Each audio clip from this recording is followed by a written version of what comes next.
Well, wind turbines in South Texas are almost impossible to miss. But the big question, how much are they actually helping us to reduce our carbon footprint? KENS 5's Barry Davis takes a look at wind turbines in Texas. Almost every industry is moving toward green energy, but sometimes everything is not as it seems. While we try to reduce our carbon footprint, are we also creating pollution in other areas? Windmills have been reaching into the Texas sky for more than 160 years. A centuries-old Dutch invention bringing water to Texas farms and ranches. But about 20 years ago, new giants began towering over the landscape, from one end of the state to the other.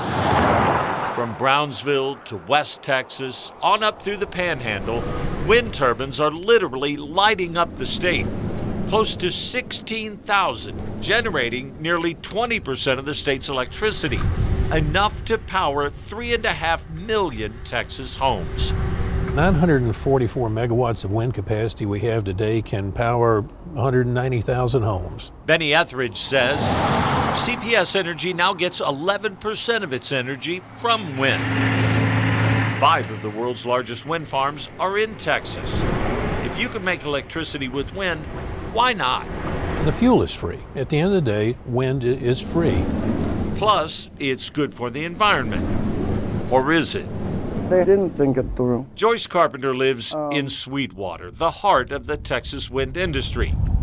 All around her home are thousands of decommissioned turbine blades. Big government tells us wind energy, wind energy, wind energy.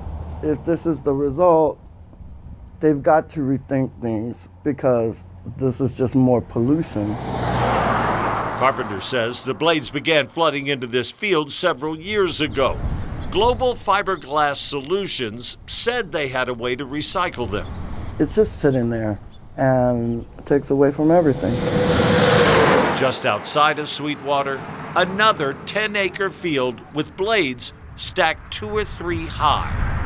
Wind turbine blades and housings have a life expectancy of 20 to 25 years.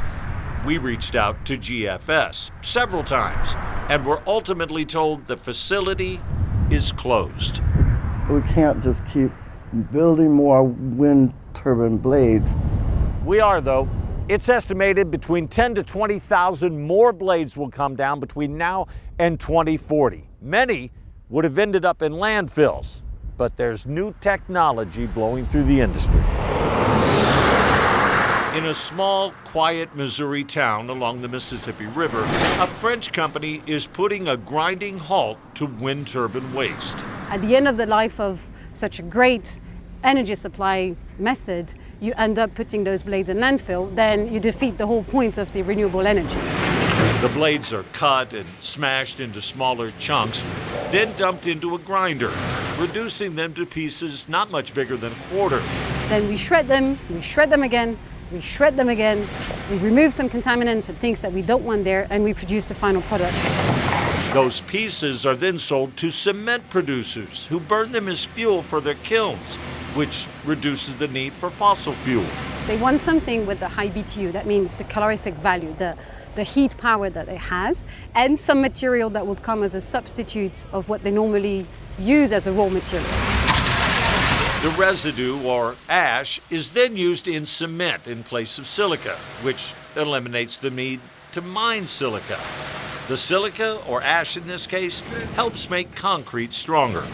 That is what we do. It's the ecological transformation, is to make sure that what is the waste for one becomes the resource for someone else.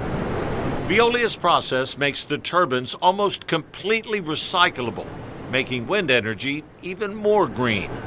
Wind energy is very important to us because it helps us meet our CAB goal of zero carbon emissions by 2050. And that is giving environmentalists, and perhaps more importantly, people like Joyce Carpenter, It's depressing. hope. What's already hard for a lot of us, when we come out and we see this mess, it makes us feel lower, or at least it does me. There's another company, Carbon River, which also recently came up with a process called pyrolysis. That reduces the blades and housings to oil, which is used for fuel. And they say they recover 99.9% pure fiberglass, which is then sold to car and boat manufacturers and a host of other industries. They, too, say they recycle more than 99% of the wind turbine components. For KENS 5, I'm Barry Davis.